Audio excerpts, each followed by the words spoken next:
Hey guys, and welcome to my channel. My name is Mindy and I'm a homeschooling mom to 4 kids. In today's video, I'm going to tell you about my 9th grade curriculum picks, and I'm super excited to share those with you, so I hope you'll stay tuned.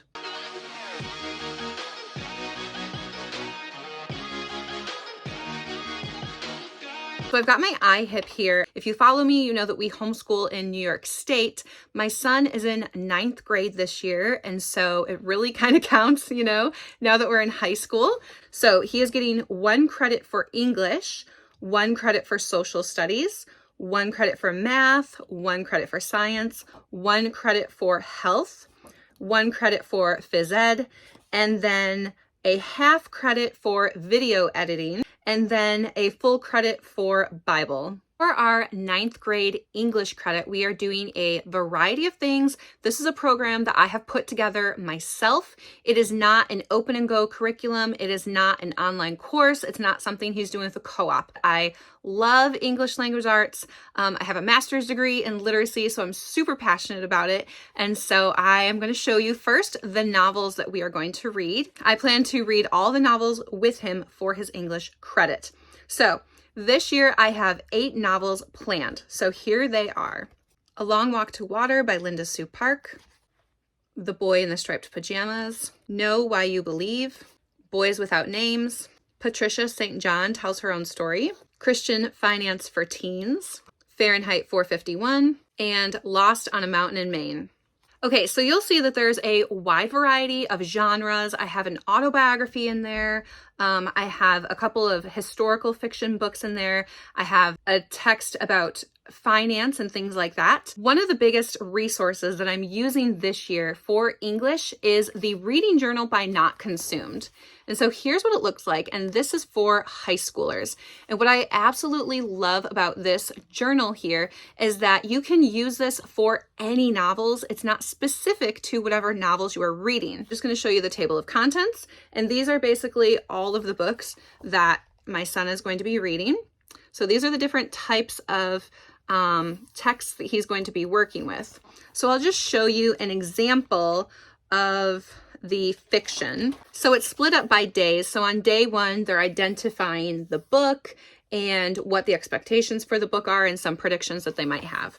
And then it's broken up into a handful of days. I think most days are anywhere between 14 and 20 days. So on day 2, they are discussing the setting, the character, the events. And then day 3, they're starting to break down the characters, main character and minor characters, and things like that. So there's just a glimpse here. And then it moves into, again, location, the time period of the story. So there's that.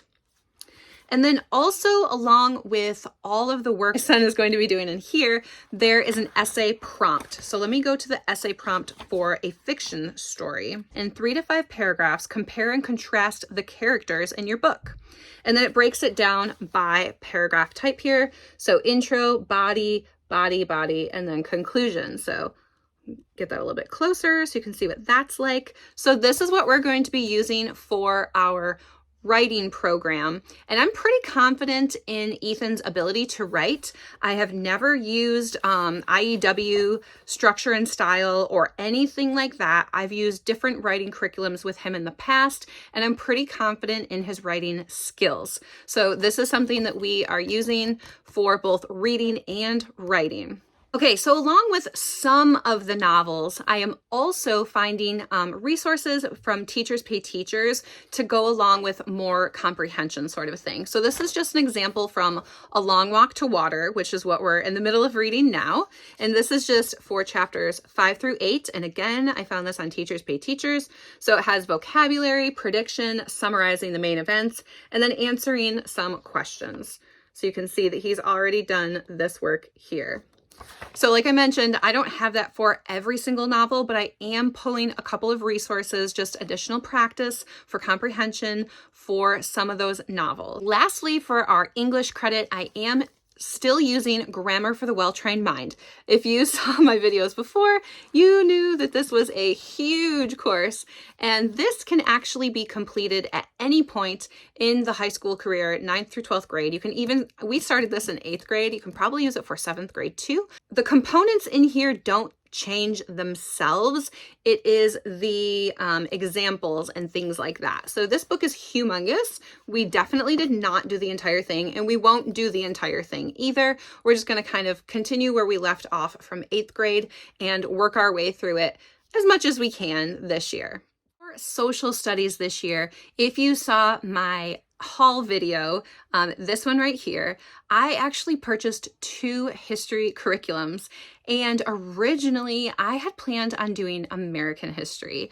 The more I looked at American history, the more I realized that he probably wasn't ready for that level of intense work yet. And I knew that I'd have to be doing American history with him. So I also bought another history curriculum. It's actually a geography course. And so I'm really glad that I ended up getting the geography course. At some point later on in high school, we will do American history because we're required to in New York State. But I do want to show you the geography course that I got. It's from Knotgrass History. So if you know anything about Knotgrass History, it comes with 2 parts. So this is part 1, and we are working our way through this.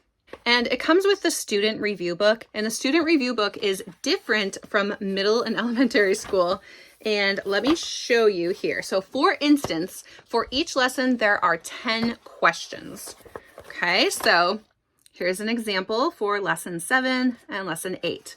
So what I'm having Ethan do is just choose 5 of the 10 questions and then write them in a notebook, and then I just check his answers later on. So this is the student workbook. There's also a quiz and exam book. For instance, this is the unit quizzes. So here is Unit 15 quiz.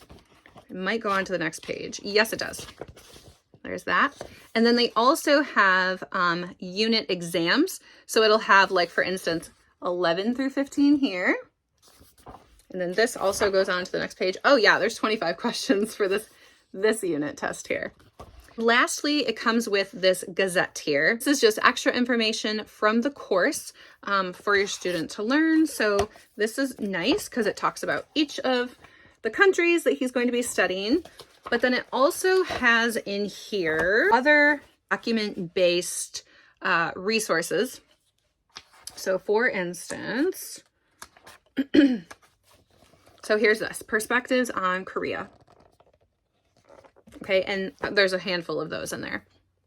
I also wanted to mention that with all of Knotgrass's curriculums, they have a literature component. And so we have chosen some of our novels from the literature component that aligned with world geography. And so a handful of those novels did come from what was suggested in Knotgrass, and then I just chose some other ones that I wanted Ethan to read this year to help give him a wide variety of the different types of texts that he would be reading. Moving on to math. If you saw my unboxing video, you'll know that we are doing Denison Algebra, and we are doing Algebra 1. So this is the solution manual where he will look up the answers when he completes his lesson.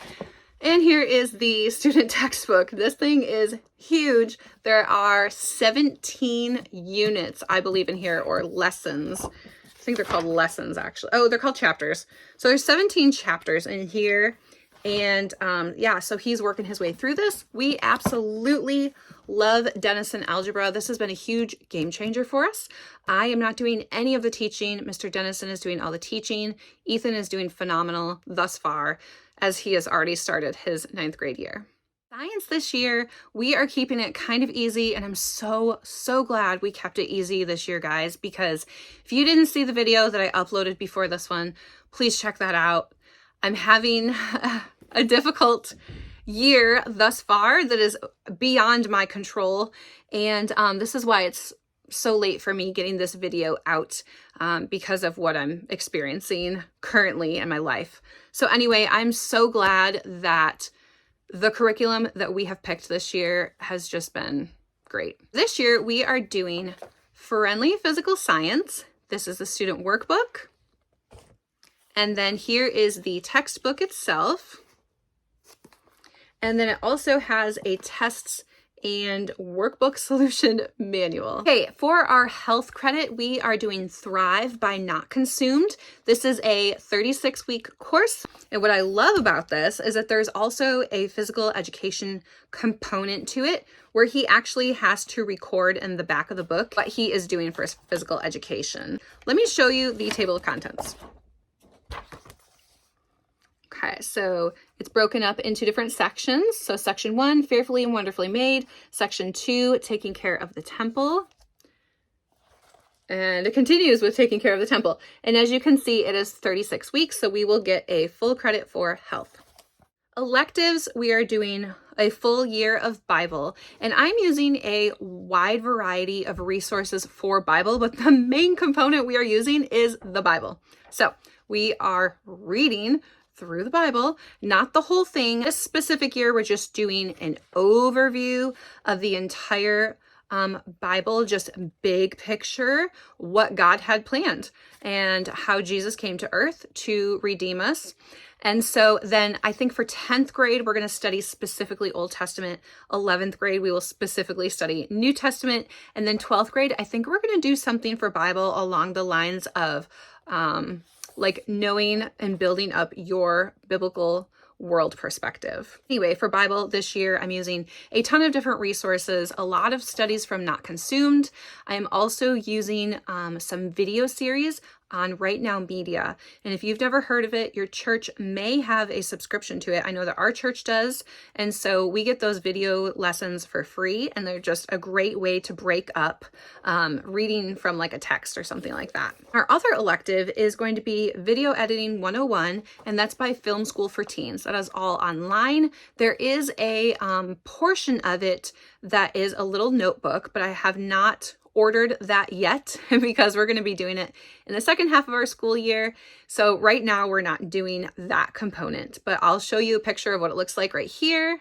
All right, guys, I think that about wraps it up. Those are the curriculum picks that I've chosen for 9th grade for the 2024-2025 homeschooling year. If you have any questions about any of this curriculum, please let me know down below in the comments. If you want to see a full flip through of anything that I've showed you here, please let me know down below in the comments, and I will put that on my list for videos. I'll see you guys in the next one.